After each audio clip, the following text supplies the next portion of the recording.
Objectif Monzon pour Jean-Claude Bouttier, mais bien sûr plusieurs combats avant de le rencontrer. Mesdames, Mesdemoiselles, Messieurs, bonjour. En tout cas, hier soir au Palais des Sports, un des plus sérieux obstacles sur la route du titre mondial des moyens est tombé la nuit dernière. Bunny Sterling, KO au 14e round, après un match qui a donné, je crois, bien des sueurs froides aux supporters et aux amis de Jean-Claude Bouttier. Jean-Michel Leliot.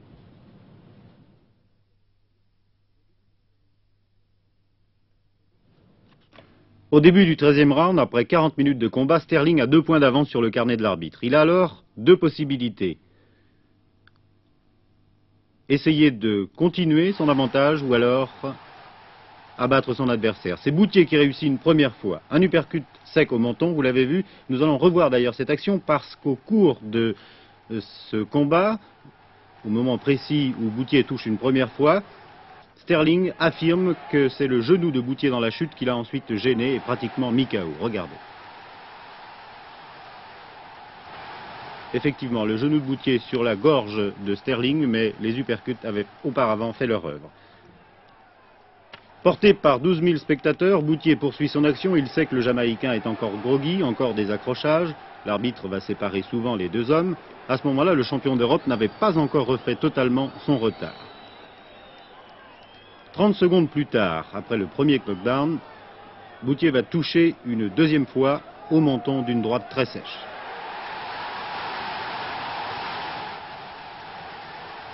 Sterling semble implorer son manager, cherchant du secours, et repart 9 secondes après.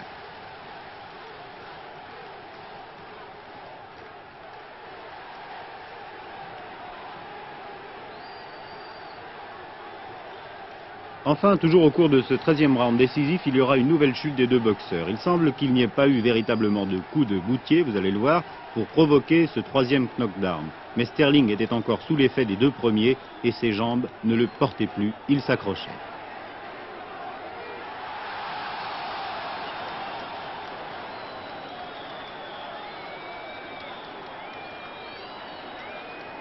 Comptez une 3e fois. 14e reprise, Sterling a repris un peu de ses esprits, il attaque, lui aussi, touche son adversaire à la nuque. L'arbitre le réprimande et lui demande de boxer d'une façon moins désordonnée. Et c'est alors, vous allez le voir, le dernier sprint des deux mains de Bouttier qui accule son challenger dans les cordes, en gauche, en droite, des uppercuts. Cela vient de tous les côtés.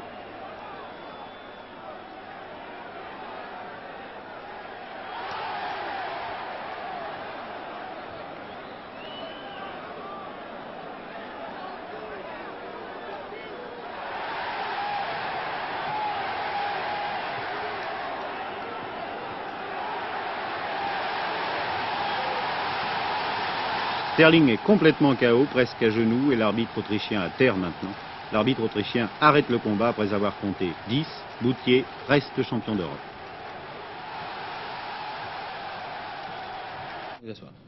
Jean-Claude Bouttier, vous arrivez à l'instant. Merci d'être venu. Jean-Michel Leliot va venir s'installer avec nous. Nous venons de diffuser très rapidement quelques-unes des images de votre beau combat. Nous allons reprendre certaines de ces images. C'est gentil. Parce que je crois que vous disiez vous-même au cours du combat que c'était un boxeur presque impossible à boxer. Non, pas impossible, mais enfin c'est un boxeur qui a de grosses qualités, qui c'est un grand technicien et il m'a posé beaucoup de problèmes. On a parlé de votre genou qui aurait accentué, si vous voulez, son chaos. C'est une arme supplémentaire pour moi maintenant, je ne le savais pas. Mais enfin, non, vous voyez, ce qui s'est passé, c'est que Sterling était touché très durement. Il s'est accroché désespérément et il s'est trouvé que c'était à mes jambes. Et je suis tombé dessus, évidemment, je n'ai pas regardé où je posais les genoux. Il se trouve que si je lui ai posé évidemment le genou sur la gorge, ça n'a pas dû l'arranger. Mais je crois que c'est pas ça qui a fait la décision dans le match. Oui, je pense que c'est pas une excuse, effectivement, on l'a vu d'ailleurs, parce qu'il y a deux uppercuts auparavant qui ont mis Sterling KO. Je crois, Jean-Claude, ce qu'il faut dire surtout, c'est que vous avez gagné ce combat, non pas avec la boxe peut-être, mais avec le footing. Oui, ben voilà, hier j'avais que cette solution-là pour gagner le match, parce que Bunny Sterling était meilleur technicien, boxait plus vite que moi, donc il fallait que moi j'impose ma puissance, c'était la seule solution pour m'en sortir. Ce que j'ai fait, ça m'a pas mal réussi. Vous avez montré beaucoup plus de résistance sur la fin que votre adversaire. Ben voilà. Vous j'ai saviez gagné. que vous étiez mené de toute façon, au deuxième Oui, round. oui, au deuxième round, je savais que j'avais un peu de retard et donc il me restait 3 rounds pour gagner, pour conserver mon titre et comme j'y tenais beaucoup, j'ai donc accentué, j'ai accéléré même, je dois dire. Jean-Claude, si vous voulez, nous allons revoir le vous chaos, êtes si vous vous n'avez êtes pas vu gentil, ces ça. images. Vous allez Merci. pouvoir les commenter vous-même, comme vous les avez vécues les dernières secondes de ce match. Mais d'une voix qui n'est pas la même que celle qu'hier d'ailleurs. Bien. Vous avez l'air non, un peu évidemment, enroué un aujourd'hui. petit peu enroué, oui. Oui, Il avait une ceinture de protection, je ne sais pas si vous avez remarqué sur l'écran, très haute. ouais, très très haute, oui. Et très difficile à toucher au corps, hein, avec cette ceinture. Oh là, mais oui, alors là, je crois qu'il n'y était plus du tout. Il l'a fait un peu inconsciemment, c'est ce qu'il vient de faire. Vous avez aussi à ce moment-là, et à partir de ce 13e round, suivi les conseils de votre manager, de Jean Bretonel, en Bah, touchant en uppercut surtout. Oui, c'est-à-dire que j'ai essayé de les suivre, ces conseils, depuis le début du match. Mais ça m'était pas toujours possible parce que M. Bretonel me demandait de le travailler au corps. Évidemment, ce qu'il aurait fallu que je fasse, si j'avais pu. Parce que Sterling me tenait, me tirait. Et vous aviez l'air très irrité d'ailleurs par cette façon Mais de ouais, faire bien Sterling. sûr. D'une façon générale, vous n'avez pas été surpris, vous, par Sterling? Non, parce pas que du vous tout. connaissiez, hein. Moi, je le connaissais, et évidemment, oh là, oui, très beau crochet gauche, là. Enfin, excusez-moi, je me fais le compliment tout seul. Est-ce que c'était plus dur Non, à je crois que là, le boxer coup de genou n'est pas... oui, que Carlos Durano, il est pour rien. Eh bien, c'était... Tous les matchs sont difficiles, il n'y a pas de Ouais, match ouais. facile, évidemment. Celui-là, c'est le plus récent, donc c'est celui dont je me souviens le plus. Oui, et vous êtes- Et c'est ce qui il m'a semblé assez difficile, évidemment. Carlos Durand avait peut-être davantage de métier, mais Sterling avait la jeunesse pour lui. Oui, sans être un spécialiste de la boxe, je vous suis depuis quelque temps. C'est la première fois que je vous entends dire que vous êtes content d'un combat que vous faites. Non, mais parce que je veux dire, l'objectif pour moi hier soir, c'était de conserver mon titre. J'y tenais tellement, je voulais pas le laisser comme ça. Et puisque je l'ai conservé, ma foi, je ne peux être content. Vous pourriez nous montrer votre petite blessure Non, à l'œil? Je bah, crois que c'est c'est terminé. même pas une petite blessure, non, mais Oui. j'aime pas tellement. L'arcade n'a pas été touchée. Non, rien du tout. Non. Bon, alors maintenant, qu'est-ce que vous allez faire? Vous allez faire ces Eh bien, stages maintenant, aux États-Unis? Oui, oui. Ben d'abord, je vais aller chez moi, dans ma Passer famille, Noël, oui. chez mes parents, bien sûr, et puis je vais passer les bonnes fêtes de Noël. Ensuite de quoi, eh bien, il se peut que j'aille aux États-Unis et peut-être en URSS.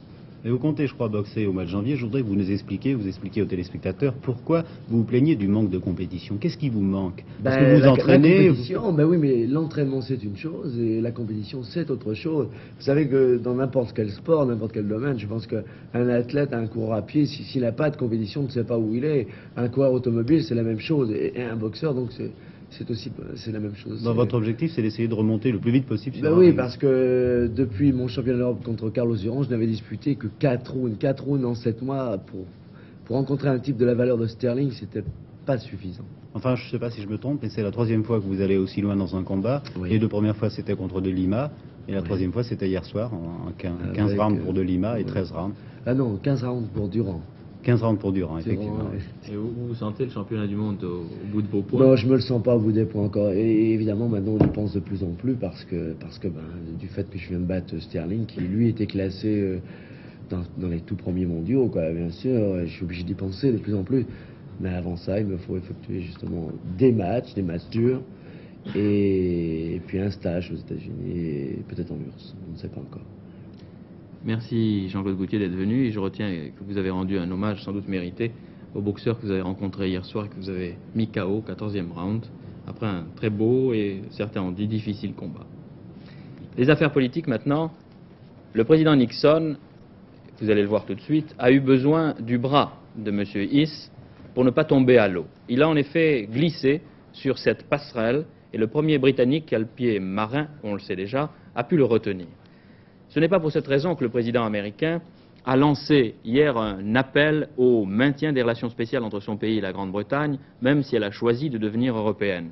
Il est possible qu'aujourd'hui, au cours de leur 2e série d'entretiens, ils évoquent la grande confrontation commerciale États-Unis-Europe qui s'ouvre cet après-midi à Bruxelles et qui complète, on peut le dire, l'accord des 10 sur les monnaies. L'enjeu de ce sommet commercial est important pour chaque Européen et bien sûr, Michel Tardieu, pour chaque Français. Bien sûr. Et je crois d'ailleurs que tout le monde ne voyant pas très clairement ce qui se passe en ce moment à Bruxelles, je crois qu'il faut bien préciser qu'il y a des problèmes qui se posent à 2 niveaux différents. Il y a d'une part la négociation commerciale avec les États-Unis, et je vais y revenir dans un instant, et puis il y a d'autre part les problèmes qui résultent des accords de Washington pour l'ensemble des pays du marché commun. Notamment l'élargissement des marges de fluctuation à 2,25%, qui fait que les parités ne sont pas tout à fait fixes, qu'il y a une marge qui permet aux monnaies d'évoluer, qui leur permet d'avoir des écarts de 5% entre elles par exemple. Et si on passe par l'intermédiaire du dollar de plus que ça, de près de 9%, puisqu'on peut très bien concevoir qu'une monnaie soit à son plancher par rapport au dollar et qu'une autre soit à son plafond, on pourrait ainsi avoir des écarts très considérables qui mettraient en cause le fonctionnement du marché commun. Alors là, il y a un problème fondamental, et le ministre italien des Finances, M. Ferrari Agradi, en a déjà parlé en disant qu'il fallait savoir si on continuait ou non la marche vers l'union monétaire à l'intérieur du marché commun. C'est un problème très important qui, dans l'immédiat, se pose aussi pour le marché commun agricole, car la dévaluation de la, de la lire italienne de 1% a compliqué les choses. Vous savez qu'il y avait des zones monétaires à l'intérieur du marché commun agricole. Ça fait une zone monétaire de plus pour prendre des prélèvements. Vous savez qu'il y a un système compensatoire de prélèvements entre les différents pays pour maintenir les monnaies à l'équilibre, pour qu'il y ait une concurrence loyale entre les paysans des différents pays. Donc tout ça est compliqué. Et on pensait que les ministres des Finances allaient se rencontrer tout de suite pour discuter précisément des mécanismes du marché commun agricole. Il semble que non. Les ministres préfèrent prendre le temps de la réflexion, c'est ce qu'a expliqué M. Giscard d'Estaing hier soir, et pour l'instant, le marché commun agricole va continuer de fonctionner tant bien que mal tel qu'il existe avec ses prélèvements compensatoires. Et puis alors il y a cette négociation avec les Américains dont vous venez de parler, Jean-Pierre Elkabbach, et qui commence aujourd'hui et qui elle aussi se déroule à deux niveaux. Premier niveau, c'est le court terme. Deuxième niveau, c'est le plus long terme, c'est le niveau politique plus important. Le premier niveau concerne pour l'instant surtout les tabacs, les agrumes et puis aussi les céréales.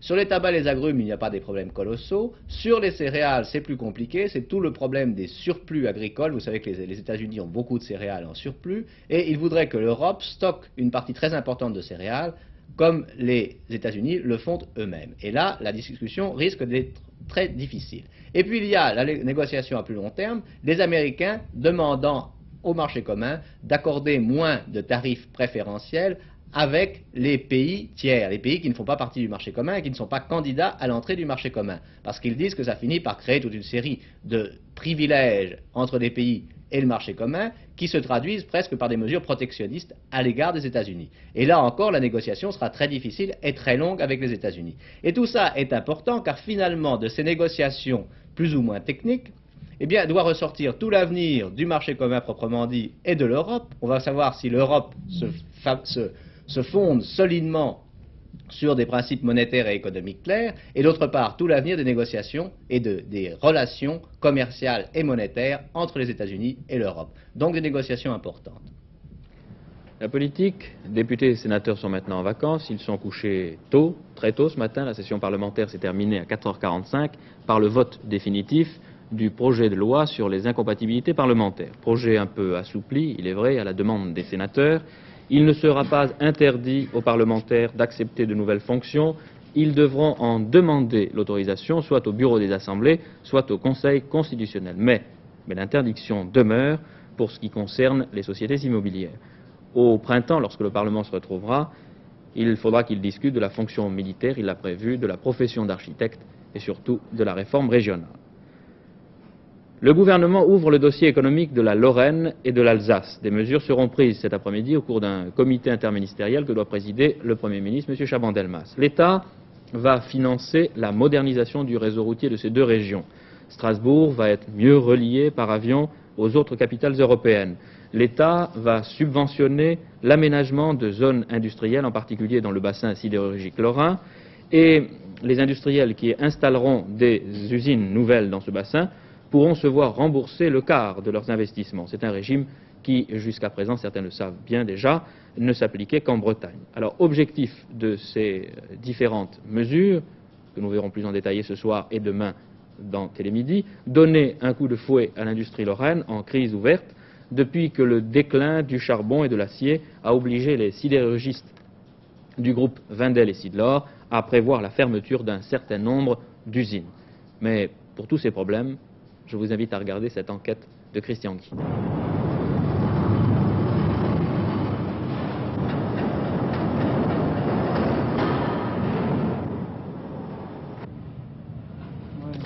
attention, halte, en arrière. Ah ouais, il faudrait que ce soit désynchronisé. Non, non. Non, ce n'est pas le poste de pilotage d'un jet, mais plus simplement la cabine de commande du plus gros laminoir de Wendel-Siddelor. 1 kilomètre de long, des centaines de milliers de tonnes d'acier brut par an. 2 techniciens de l'an 2000 dans un décor du 19e siècle. Un décor qui masque aujourd'hui de plus en plus difficilement les problèmes de la sidérurgie lorraine. En 1970, la Lorraine produit près de 60% de l'acier brut français. En 1975, elle en produira 45% seulement. Pourquoi? Parce que le minerai étranger, plus riche que le minerai lorrain, se traite maintenant directement près des ports Dunkerque et Fos. Pour Wendel-Siddelor, qui produit plus de 90% de l'acier lorrain, 2 impératifs. Maintenir le niveau de production et surtout rester compétitif, autrement dit, augmenter la productivité. L'usine d'Hayange. Les 6 fours qui convertissent la fonte en acier datent de 1881. Ici, 250 ouvriers produisent dans les flammes et le bruit à peine 400 000 tonnes par an.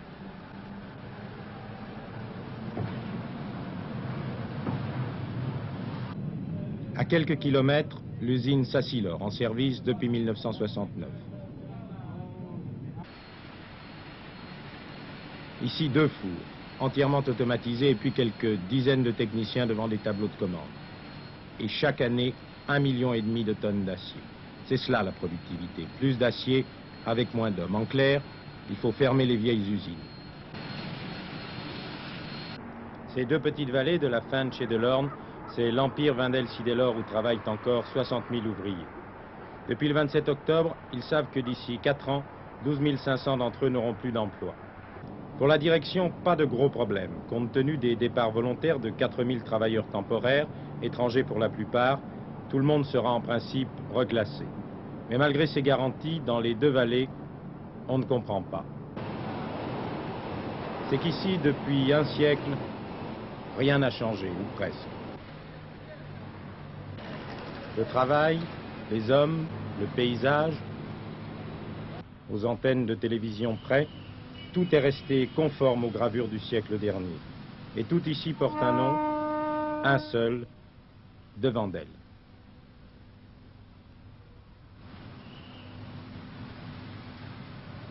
Rien n'était prévu ici, même pas d'hôpitaux. Les hôpitaux, on va les fermer. On n'avait pas prévu d'hôpital qui puisse subsister en dehors de la maison de Wendel. Et supposons qu'elle veuille déménager chez les églises à Fos, eh bien, il n'y aura pas d'église ici. Tous les villages seront débarrassés de leur église, de leurs écoles. Il n'y aura plus de chemin, il n'y aura plus de forêt s'ils emmènent tout. Comprenez? Tout est à eux. Qu'est-ce que Wendel possède? Il possède, disons, l'initiative des choses. Il a pris aux individus tout esprit d'initiative. Depuis 2 siècles et demi, dans la vallée de la Finche et de l'Orne, on fait de l'acier, que de l'acier. Alors quand on annonce la fermeture d'une usine, comme à Villerue par exemple, c'est toute une ville qui se sent menacée. On se débarrasse, on vend maintenant les cités construites au personnel. Les locataires peuvent racheter les maisons dans lesquelles ils ont vécu pendant un demi-siècle, pendant plusieurs générations, et qui l'ont payé, je ne sais pas, 36 fois. Vous savez, moi je ferai confiance aux populations de la région. Il y a un fond de caractère lorrain qui est calme, généralement plein de maîtrise. Et si l'émotion est peut-être forte, je crois qu'il suffira que les signes d'une nouvelle industrialisation se fassent un peu plus nets qu'actuellement dans cette région pour que les gens prennent confiance. Chez de Wendel, on a promis de ne pas abandonner la Lorraine. Chaque année, pendant la durée du 6e plan, 400 millions de francs y seront investis. Reste qu'aujourd'hui, dans le PIO, comme on l'appelle, on rencontre encore moins d'usines neuves que d'usines mortes. 3 citations. Aujourd'hui, il n'est pas normal d'être objecteur de conscience, alors que mourir au champ d'honneur donne toujours droit à une inscription sur une plaque. On rend les honneurs à un ministre responsable de la préparation d'une guerre atomique, mais les pacifistes sont toujours regardés de travers. Les églises ont un caractère patriarcal, autoritaire et antiféministe. Elles sont prisonnières du statu quo dans une société pourtant inacceptable. Je viens de citer là certaines des phrases d'un document assez dur, important, que la Fédération protestante de France a préparé pendant 18 mois. C'est un document assez explosif qui analyse les rapports entre l'Église et les pouvoirs. Monsieur Jacques Lochard, vous avez participé à la rédaction de ce document. Oui, en effet, et la brève citation que vous en avez fait montre assez de quel type de document il s'agit. Nous avions le choix en effet entre chercher un texte de conciliation. Nous avons pensé qu'un texte destiné à être discuté, un texte d'un document de travail, serait plus utile s'il mettait d'une façon parfois rapide, sinon brutale, en relief les différentes opinions, les différentes analyses que les chrétiens peuvent faire aujourd'hui de l'évolution de notre société et de la place que les chrétiens doivent y tenir. Vous reprochez aux églises d'avoir choisi, jusqu'à présent en tout cas, le conservatisme contre l'espérance. Oui, il apparaît en tout cas, c'est notre opinion dans ce document, que la théologie politique, c'est-à-dire la compréhension que les églises ont eue de l'histoire de la société, a toujours été polarisée autour de la notion d'ordre, beaucoup plus que de changement. En deux mots, on acceptait l'autorité, qu'elle soit celle du prince, qu'elle soit celle de l'empereur ou du roi, tant qu'on n'atteignait pas un seuil limite de rupture qui, en fait, dans l'histoire, n'a pratiquement jamais été atteint. En fait, on acceptait comme tel l'ordre. Or, on sait aujourd'hui que l'ordre n'est jamais neutre, que l'ordre, c'est toujours l'ordre de quelqu'un, et que par conséquent, les chrétiens ont un devoir de vigilance permanent, de respect sans doute à l'égard des autorités, mais de vigilance critique à l'égard de tous les pouvoirs. Est-ce que les églises ne font pas partie elles-mêmes de l'ordre? Sans aucun doute, et c'est ce que ce document met en relief, parce qu'il s'agit aussi, et je dirais d'abord pour ce document, d'appeler les chrétiens à s'interroger eux-mêmes sur la place et la fonction que les églises comme institution et les chrétiens comme peuple occupent dans la situation et dans l'évolution. Quel est leur rôle objectif? Est-ce qu'ils sont surtout les soutiens des pouvoirs dominants, quels qu'ils soient, ou bien est-ce qu'ils exercent précisément ces fonctions, disons, de sentinelle? Le protestantisme a moins d'1 million de membres en France, c'est une toute petite minorité, mais après tout, la sentinelle n'est pas gradée, on lui demande simplement d'être attentif et de crier.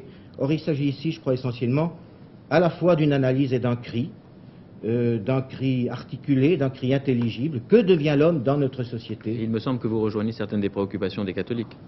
Sans aucun doute, oui. Ce texte a été préparé uniquement au sein de la Fédération protestante, peut-être en raison précisément de son caractère un peu dynamique, mais c'est sûr que nous rejoignons par là une préoccupation qui est aussi celle de l'Église romaine. Alors, quelles conséquences cela peut-il avoir sur le plan pratique, sur le plan électoral ou politique? Est-ce que vous envisagez, si ce texte est accepté, des actions, je ne sais pas, avec les syndicats ou les partis, une conception nouvelle de votre action? En tout cas, il ne s'agit pas pour l'Église de revenir à un stade dépassé de son histoire où l'Église comme telle avait un pouvoir quelconque et par conséquent un projet politique et un programme politique. Il s'agit pour nous de rendre les chrétiens attentifs à leurs responsabilités civiques, politiques, à partir d'une analyse double, je dirais, c'est là le sens de ce texte, précisément une analyse sérieuse économique. Il est à noter dans ce texte que pour la première fois, me semble-t-il, l'économie entre dans la sphère de la fidélité chrétienne, et d'autre part l'interpellation évangélique, c'est-à-dire au fond la façon dont Jésus de Nazareth a vécu jusqu'à mourir la critique des pouvoirs religieux comme aussi politiques de son temps. Ma dernière question, Monsieur Jacques Lochard, comment s'explique à votre avis ce réveil des églises? Je crois qu'il vient d'une double interpellation. Je dirais pour l'histoire que ce texte émane du dernier conseil de la dernière assemblée de la Fédération protestante où il était question du développement. Et je dirais l'interpellation du tiers-monde nous a poussé à cet examen de conscience. C'est donc d'abord l'impératif de l'histoire des hommes dans la crise où nous sommes entrés aujourd'hui, qui est une crise profonde de civilisation. Je crois que tout le monde s'accorde là-dessus pour le reconnaître. Et d'autre part, un retour à nos sources qui est précisément l'interpellation évangélique comme critique permanente des pouvoirs, quels qu'ils soient. Je vous remercie. Les affaires internationales, au Pakistan, les hommes changent, mais en tout cas pas les orientations politiques. Une nouvelle guerre semble menacée. Le nouveau président Ali Bhutto ne veut pas entendre parler d'indépendance du Bengale, à la rigueur d'autonomie, mais à ses conditions, et en tout cas après le départ des soldats indiens du Bangladesh. En Italie, 19e tour de scrutin des élections présidentielles, pour rien, demain, 20e tour. Un démocrate chrétien aurait des chances, M. Aldo Moro, si M. Fanfani se retirait d'une compétition qui laisse les Italiens pratiquement indifférents. Au moment où le président égyptien El-Sadat va réunir son conseil suprême de toutes les armées, il s'est passé quelque chose d'assez extraordinaire sur le canal de Suez. Il ne faut certes pas en exagérer la portée, mais c'est tout de même un événement à signaler. Dayan, le général Dayan, a été salué par les soldats égyptiens alors qu'il visitait, comme vous le voyez, une position israélienne à Suez. Les Égyptiens qui l'avaient reconnu ont, paraît-il, plusieurs fois répété son nom et agité les bras en signe de salut. Saturation 3 a réussi. L'homme peut désormais travailler en mer à moins 400 et moins 500 mètres. À Marseille, 2 plongeurs viennent de le prouver. Ils ont vécu 24 heures à moins 500 mètres au cours d'une plongée fictive dans un caisson d'acier. Georges Leclerc.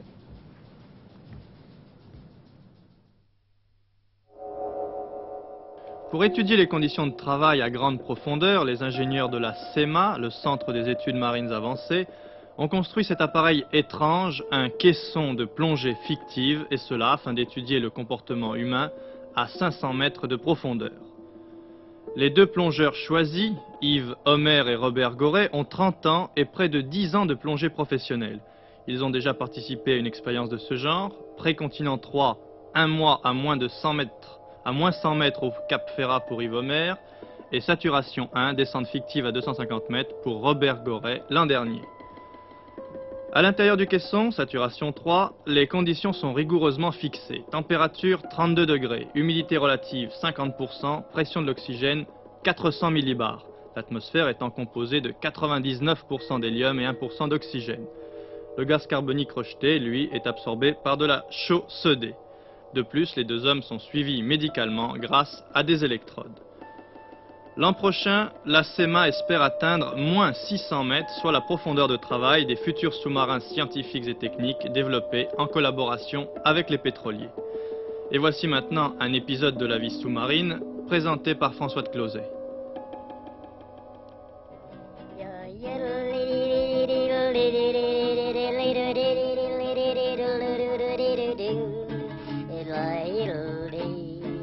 Cet homme n'est plus tout à fait dans notre monde. Il en est plus éloigné que s'il se trouvait sur la Lune, car il lui est impossible de revenir parmi nous en moins de 5 jours. Dans l'hydrosphère du Knexo à la Comex, Bernard Brousse et ses compagnons de l'expérience Sagittaire sont passés de la pression atmosphérique normale à une pression correspondante à 300 mètres de profondeur. Ils respirent un mélange gazeux à 98% d'hélium et 2% d'oxygène qui déforme leur voix. Ils ne communiquent avec l'extérieur que par un système de sas. Allez, je crois que c'est tout ce qui a passé et tu peux fermer. Alors le sas c'est pareil. Tu dis. Ah, fais c'est pareil. Le kiosque. Ouais. C'est pareil pour le sas. Ok. Allez, prends une grande inspiration. Encore. Et souffle. Souffle. Allez, vite. Allez. Encore. Ouais, très bien, tu as fait 3 litres 80. J'ai jamais fait tant, moi. Sagittaire, ce voyage au long cours dans le monde des hautes pressions était essentiellement une expérience médicale. Je branche un lampe dessus, oui. Oui, affirmative. Bon, je branche ici, hein. Merci. D'ailleurs, l'un des participants était médecin. C'est le docteur Sicardi. Ouais, ça y est, merci beaucoup. Première conclusion, l'organisme du plongeur s'adapte aux grandes pressions et peut y demeurer. Toutefois, la vigilance faiblit. Le plongeur tend à somnoler quand il ne travaille pas. Sa résistance aux microbes diminue un peu. Rien de bien grave. L'homme est bon pour le travail sous-marin à 300 mètres de profondeur. Maurice Chevalier est dans un état qui préoccupe la direction de l'hôpital Necker où il se trouve depuis 8 jours maintenant. L'amélioration qui avait suivi le premier traitement ne semble pas se confirmer. Ses parents, ses amis semble ce matin assez inquiet.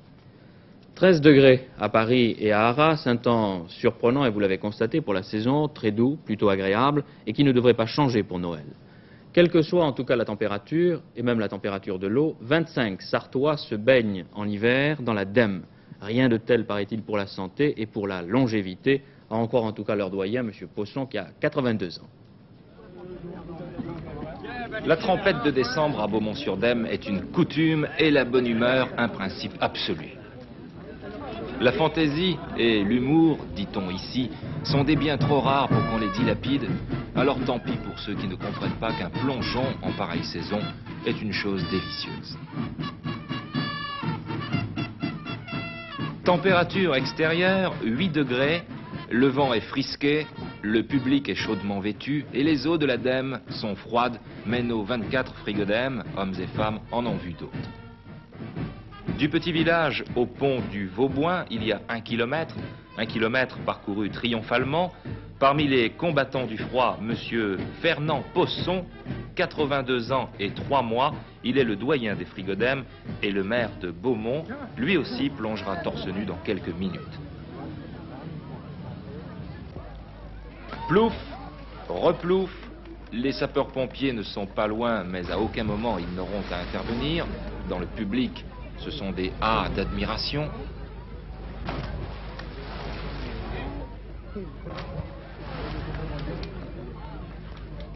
Nous allons voir bientôt plonger M. Poisson. M. Poisson, plus jeune que jamais, répétons son âge, il n'a que 82 ans, le voici. Un plongeon peu orthodoxe, certes, mais en l'occurrence, qu'est-ce qui compte le plus, le style ou l'exploit? Guy Jolivet vient de me téléphoner. Le verdict du tribunal des forces armées de Rennes à propos de l'affaire du Surcouf, dont nous avons à plusieurs reprises parlé, le Surcouf qui est un escorteur d'escadre qui avait heurté, vous en souvenez, un bateau soviétique.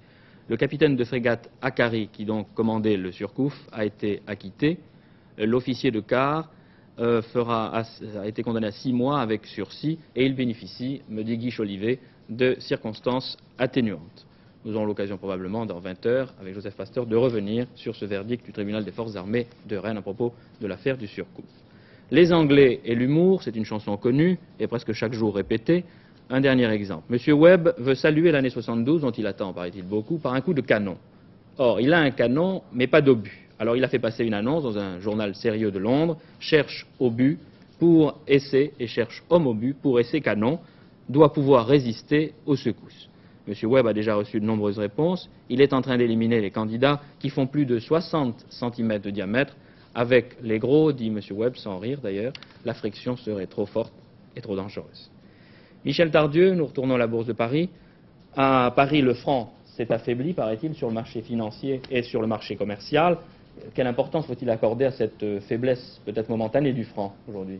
Oui, c'était prévu. Tout le monde pensait bien qu'à la réouverture du marché des changes, le dollar aurait tendance à se porter sur ses cours plafonds. Et c'est le cas puisque le dollar commercial vaut 5 francs 22 et le dollar financier 5 francs 25, ce qui fait quelque chose comme 2,13% de surcote par rapport à la parité fixe. Or, vous savez que les marges ont été élargies à 2,25, donc on a presque atteint le plafond. C'est normal, cela s'explique simplement par le fait que tous les étrangers qui avaient cherché des devises pour sortir du dollar, autrement dit qu'ils ne voulaient plus du dollar parce qu'ils attendaient la dévaluation, maintenant que le dollar est dévalué, ont tendance à reprendre les dollars qu'ils avaient ou à en racheter d'autres pour aller, par exemple, acheter des valeurs sur Wall Street. Parce que les boursiers se disent que maintenant que les États-Unis ont eu leur dévaluation, que l'économie américaine se trouve donc mieux placée vis-à-vis de la concurrence étrangère, eh bien, le marché américain va peut-être être un des premiers à redémarrer.